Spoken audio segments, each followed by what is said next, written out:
नमस्ते मेरे प्रिय मित्रों। रहस्य और परंपराओं के इस अद्भुत संसार में आपका एक बार फिर स्वागत है। आज हम एक ऐसे दिन की गहराई में उतरने वाले हैं जो अपने भीतर शुभ और अशुभ, ज्ञान और छल, प्रकाश और छाया का एक अनूठा संगम समेटे हुए है। यह सिर्फ एक तारीख नहीं, बल्कि ब्रह्मांडीय ऊर्जाओं का एक जटिल नृत्य है जो हमारी नियति को आकार दे सकता है। हम बात कर रहे हैं 21 अक्टूबर 2025 की। हिंदू पंचांग के अनुसार यह कार्तिक माह के कृष्ण पक्ष की तृतीया तिथि है। इस दिन को कार्तिक कृष्ण तृतीया के नाम से जाना जाता है। कार्तिक मास अपने आप में पवित्रता, भक्ति और तपस्या का महीना है, लेकिन कृष्ण पक्ष की यह तृतीया विशेष रूप से अश्लेषा नक्षत्र और सिद्धि योग के अद्भुत मेल के कारण एक ऐसी ऊर्जा रखती है जिसे समझना और सम्मान देना अत्यंत आवश्यक है।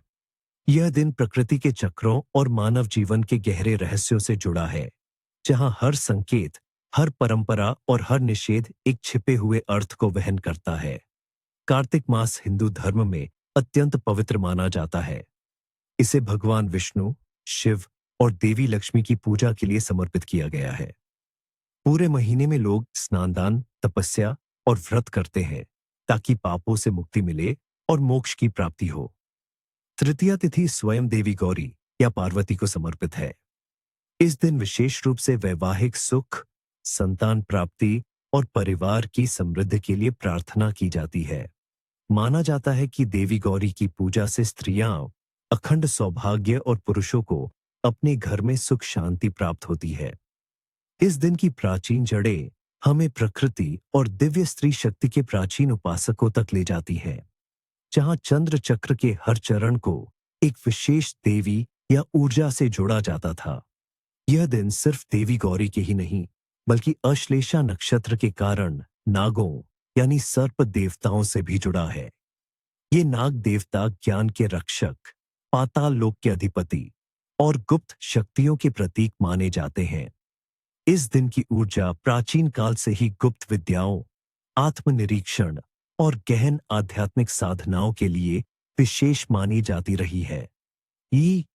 तो आइए हम इस दिन की गहराई में उतरे और एक ऐसी पौराणिक कथा को जाने जो इस तृतीया के रहस्य और इसकी दोहरी प्रकृति को उजागर करती है।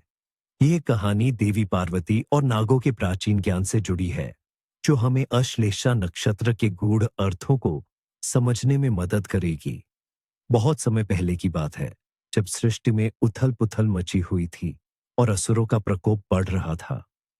देवताओं की प्रार्थना पर देवी सती ने पार्वती के रूप में पुनः जन्म लिया, ताकि वे भगवान शिव को पति रूप में प्राप्त कर सके और संसार में धर्म की स्थापना हो। पार्वती का जीवन तपस्या और त्याग से भरा था। एक बार कार्तिक मास की कृष्ण पक्ष की तृतीया तिथि थी। पार्वती, जो अभी भी अपनी तपस्या में लीन थीं, शिव को प्रसन्न करने और अपनी आंतरिक शक्ति को जागृत करने के लिए एक गहन साधना कर रही थीं। उन्होंने हिमालय के एक ऐसे एकांत स्थान का चुनाव किया जहां सामान्य मनुष्यों का प्रवेश वर्जित था। यह स्थान नागों का वास था, जहां प्राचीन नाग देवता पृथ्वी के रहस्यों और गुप्त विद्याओं की रक्षा करते थे। पार्वती अपनी साधना में इतनी लीन थी कि उन्हें अपने आसपास की दुनिया का कोई भान नहीं था। उस दिन अश्लेषा नक्षत्र का प्रभाव था, जो नागों से संबंधित है और गूढ़ ज्ञान, परिवर्तन और कभी-कभी छिपे हुए खतरों का प्रतीक माना जाता है।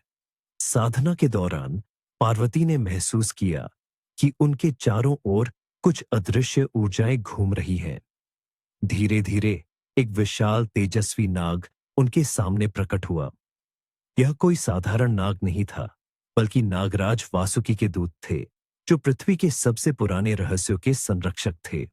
नाग ने पार्वती से कहा, हे देवी, आपकी तपस्या अतुलनीय है। हम नाग गुप्त ज्ञान और परिवर्तन के वाहक हैं। अश्लेषा नक्षत्र के प्रभाव में हम आज उन रहस्यों को प्रकट करने आते हैं जो आत्मा की गहराइयों में छिपे हैं। नाग ने पार्वती को जीवन के चक्रों, मृत्यु के बाद पुनर्जन्म और प्रकृति की गुप्त शक्तियों के बारे में बताया। उन्होंने समझाया कि कैसे सर्प अपनी कैंचुल उतारकर नया जीवन पाते हैं। यह जीवन में परिवर्तन और आत्मनवीनीकरण का प्रतीक है। परंतु उन्होंने चेतावनी भी दी कि यह ज्ञान तीव्र है और यदि इसका उपयोग अहंकार या छल के लिए किया जाए तो विनाशकारी हो सकता है। यह अश्लेषा नक्षत्र की दुविधा है, गहन ज्ञान की प्राप्ति, लेकिन साथ ही धोखे और विषाक्तता का खतरा। पार्वती ने नागों के ज्ञान को विनय पूर्वक ग्रहण किया। उन्होंने समझा कि सच्चा ज्ञान तभी फलदायी होता है जब वह प्रेम और निस्वार्थ सेवा के साथ जुड़ा हो।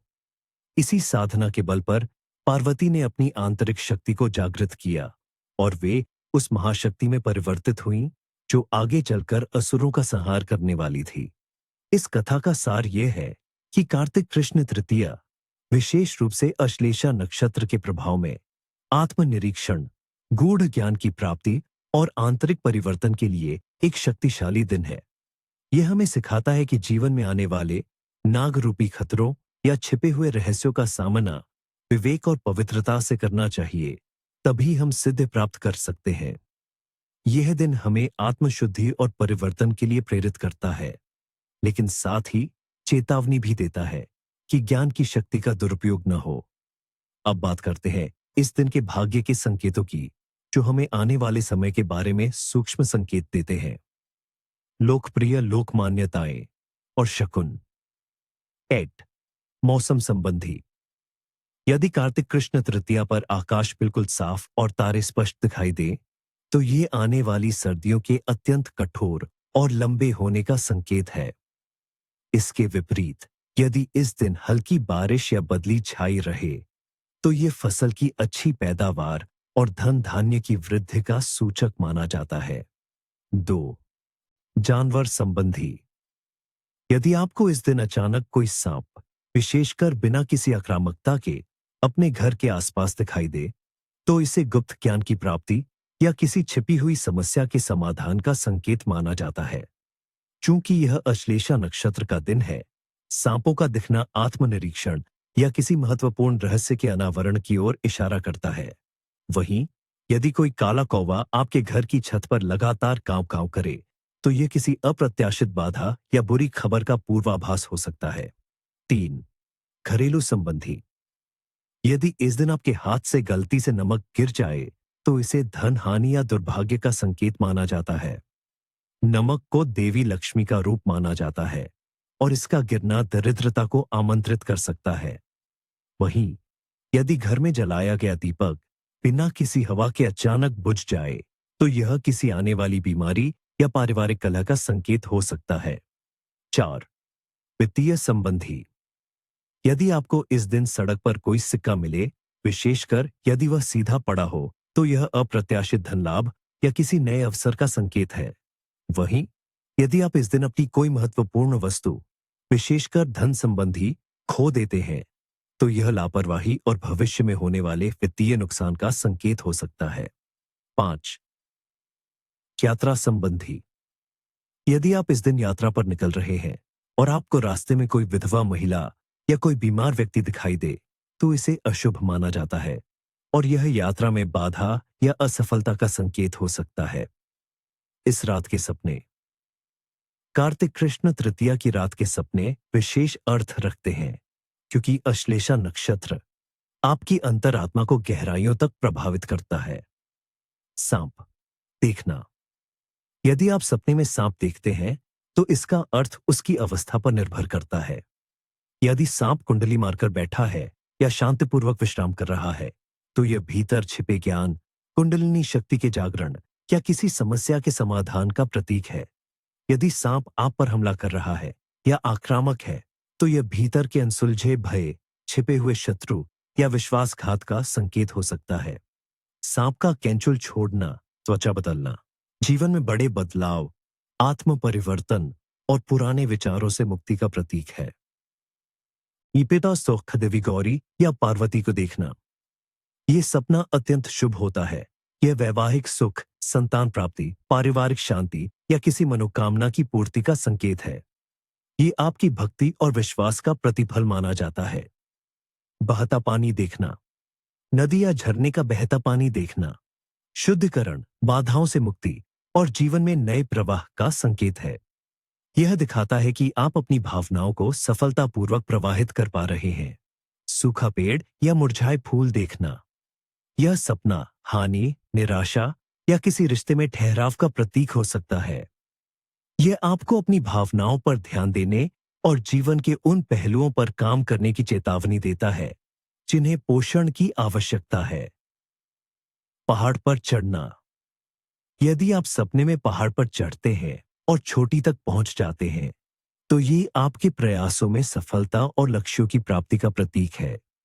यदि आप चढ़ने में संघर्ष कर रहे हैं, तो यह वर्तमान बाधाओं और चुनौतियों को दर्शाता है। इस दिन जन्मे व्यक्ति। जो लोग कार्तिक कृष्ण तृतीया के दिन विशेष रूप से अश्लेषा नक्षत्र के प्रभाव में जन्म लेते हैं, वे एक अद्वितीय व्यक्तित्व के धनी होते हैं। वे तीव्र बुद्धि वाले, अत्यंत परसेप्टिव और सहज ज्ञान युक्त होते हैं। उनमें गहरा भावनात्मक जुड़ाव होता है, लेकिन वे अपनी भावनाओं को छिपाने में भी माहिर होते हैं। अश्लेषा के प्रभाव के कारण वे रहस्यमयी, तीव्र और कभी-कभी जोड़-तोड़ करने वाले भी हो सकते हैं। वे अक्सर अपनी भावनाओं और विचारों को दूसरों से छिपाते हैं, जिससे उन्हें समझना मुश्किल हो जाता है। उनकी वफादारी बहुत गहरी होती है, लेकिन वे केवल उन्हीं लोगों पर भरोसा करते हैं जिन्हें वे अपनी आत्मा के करीब मानते हैं।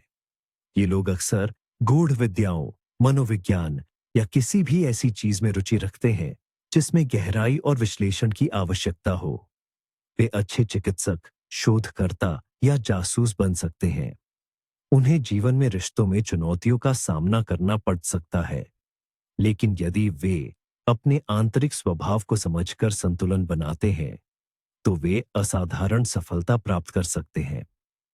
इस दिन के नामी या पूज्य।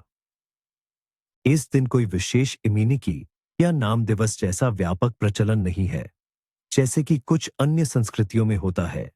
हालांकि जो लोग इस दिन व्रत या पूजन करते हैं, उन्हें विशेष रूप से देवी गौरी और भगवान विष्णु का आशीर्वाद प्राप्त होता है। इस दिन आप गौरी, पार्वती, शक्ति, वैष्णवी, रमा जैसे नाम ले सकते हैं, जो दिव्य स्त्री, शक्ति और समृद्धि का प्रतिनिधित्व करते हैं। नागों से संबंधित नामों में नागेश, शेष या वासुकी जैसे नाम लिए जा सकते हैं, जो ज्ञान और सुरक्षा के प्रतीक हैं। इन नामों को स्मरण करने या इन नाम वाले व्यक्तियों के प्रति सम्मान व्यक्त करने से इस दिन की ऊर्जा और अधिक सकारात्मक हो जाती है।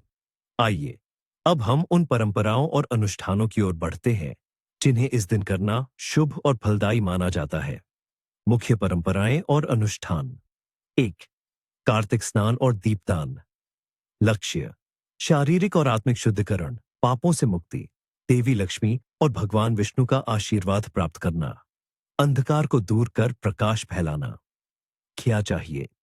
पवित्र नदी का जल, यदि संभव हो तो गंगा या किसी अन्य पवित्र नदी में स्नान करें, अन्यथा घर पर स्नान के पानी में गंगा जल मिलाए।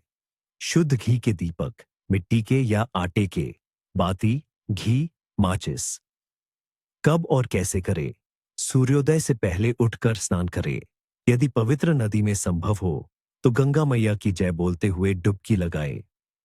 यदि घर पर स्नान कर रहे हैं तो पवित्र जल को अपने नहाने के पानी में मिलाकर स्नान करें। स्नान के बाद स्वच्छ वस्त्र धारण करें। फिर घर के मुख्य द्वार पर, तुलसी के पौधे के पास और मंदिर में घी के दीपक जलाएं। दीप जलाते समय ओम नमो भगवते वासुदेवाय या दीपक ज्योति प्रब्रह्म मंत्र का जाप करें। बाद में क्या करें? दीपों को पूरी रात जलने दें। स्नान और दीपदान के बाद भगवान विष्णु और देवी लक्ष्मी की पूजा करें। 2. देवी गौरी पूजा। लक्ष्य: वैवाहिक सुख, पति की लंबी आयु, संतान प्राप्ति, पारिवारिक शांति और समृद्ध। इन्हें क्या चाहिए?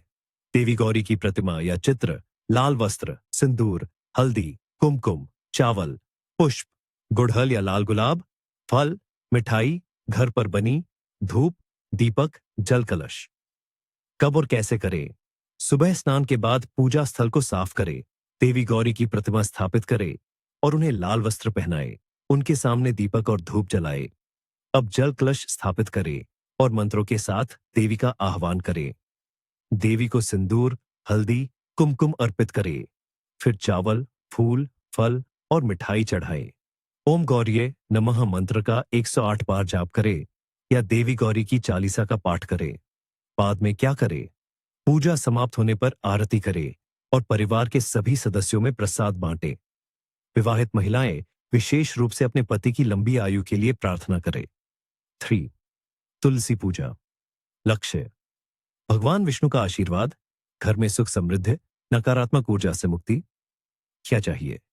तुलसी का पौधा, जल, दीपक, घी, लाल चुनरी, सिंदूर, हल्दी, पुष्प। कब और कैसे करें? स्नान के बाद तुलसी के पौधे को शुद्ध जल अर्पित करें। उसके चारों ओर एक दीपक जलाए और ओम नमो भगवते वासुदेवाय मंत्र का जाप करें। तुलसी को लाल चुनरी और सिंदूर अर्पित करें। यदि कार्तिक पूर्णिमा पर तुलसी विवाह की तैयारी कर रहे हैं तो आज से ही उसके लिए संकल्प ले सकते हैं। बाद में क्या करें? प्रतिदिन तुलसी के पौधे की सेवा करें। माना जाता है कि कार्तिक मास में तुलसी पूजा से सभी पाप धुल जाते हैं और मोक्ष की प्राप्ति होती है। 4. अन्नदान और सेवा।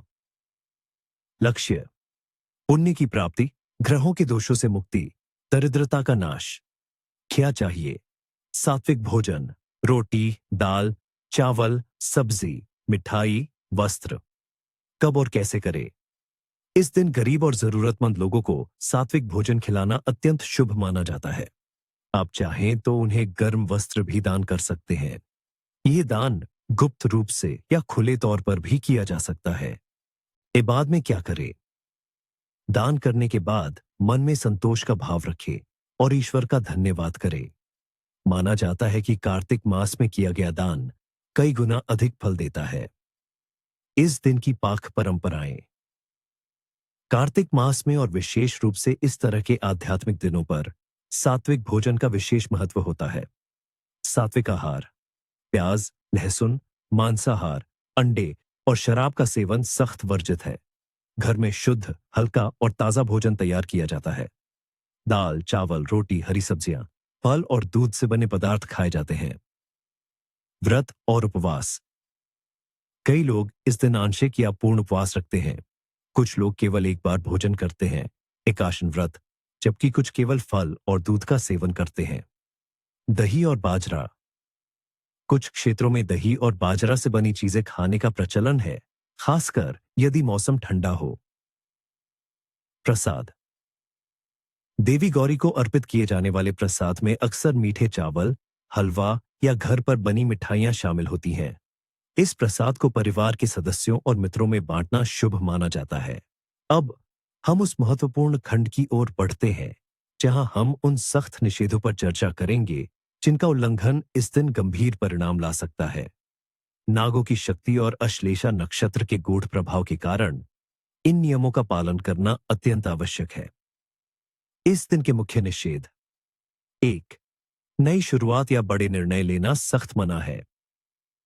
क्यों? अश्लेषा नक्षत्र को अक्सर विषैला या कठिन माना जाता है। इस नक्षत्र में शुरू किए गए कार्य अक्सर अप्रत्याशित बाधाओं, छिपी हुई समस्याओं या अंततः विनाशकारी परिणामों की ओर ले जाते हैं।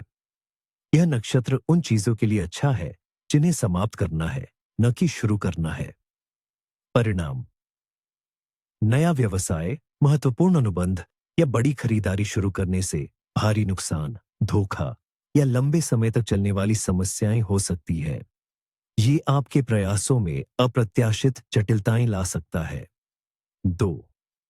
बाल या नाखून काटना, शेविंग करना वर्जित है। उत्तर: क्यों? यह माना जाता है कि ऐसा करने से शरीर की महत्वपूर्ण ऊर्जा क्षीण होती है और नकारात्मक शक्तियां आकर्षित होती हैं।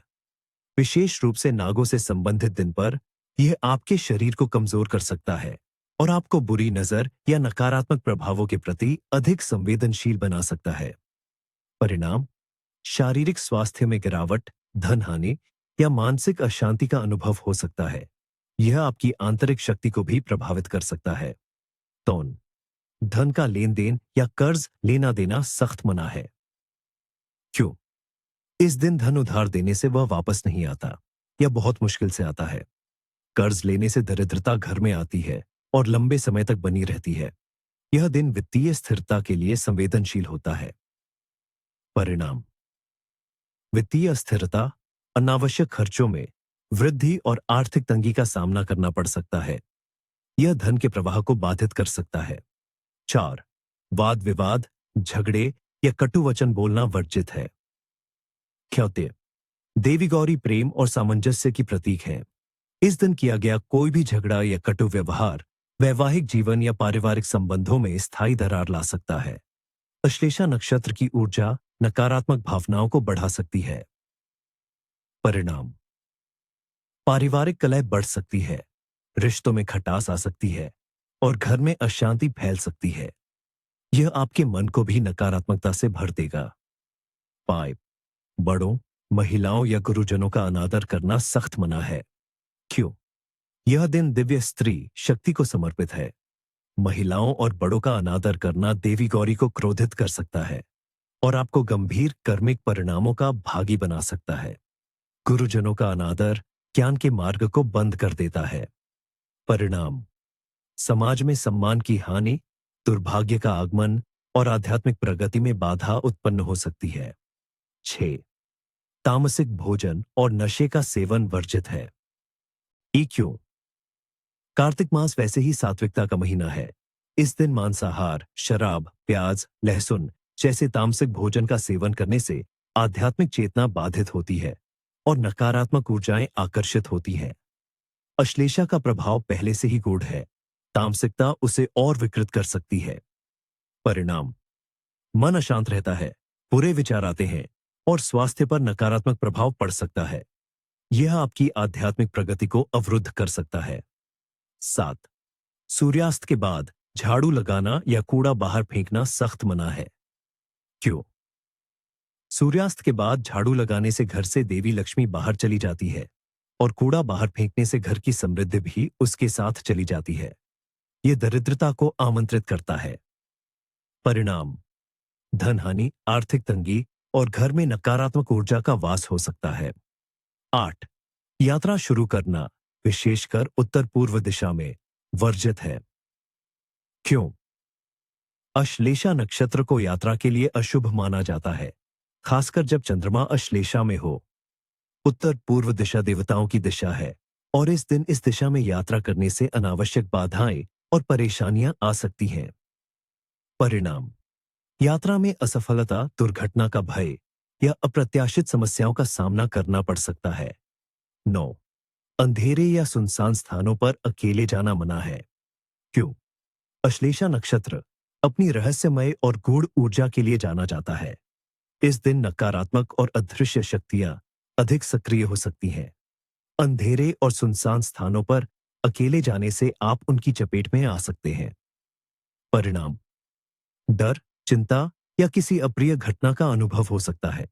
यह आपकी मानसिक शांति भंग कर सकता है। 10. झूठ बोलना या धोखा देना सख्त मना है। क्यों? सत्य को धर्म का आधार माना जाता है और कार्तिक मास में सत्य का पालन अत्यंत महत्वपूर्ण है। इस दिन झूठ बोलने या छल कपट करने से गंभीर कर्मिक दोष लगते हैं जो लंबे समय तक पीछा नहीं छोड़ते। परिणाम: सामाजिक प्रतिष्ठा की हानि, रिश्तों में विश्वास की कमी और आत्मग्लानि का अनुभव हो सकता है। कार्तिक कृष्ण तृतीया का यह दिन हमें सिखाता है कि जीवन में संतुलन कितना महत्वपूर्ण है। यह हमें अपनी आंतरिक शक्तियों को पहचानने, सतर्क रहने और सही मार्ग पर चलने की प्रेरणा देता है। याद रखें, हर दिन एक अवसर है अपने भीतर के प्रकाश को जागृत करने का। तो आज के लिए बस इतना ही। इन परंपराओं और निषेधों का सम्मान करें और अपने जीवन को समृद्ध, शांति और ज्ञान से भरे। जल्द ही मिलते हैं एक और रहस्यमय यात्रा पर। नमस्कार और शुभ विदा।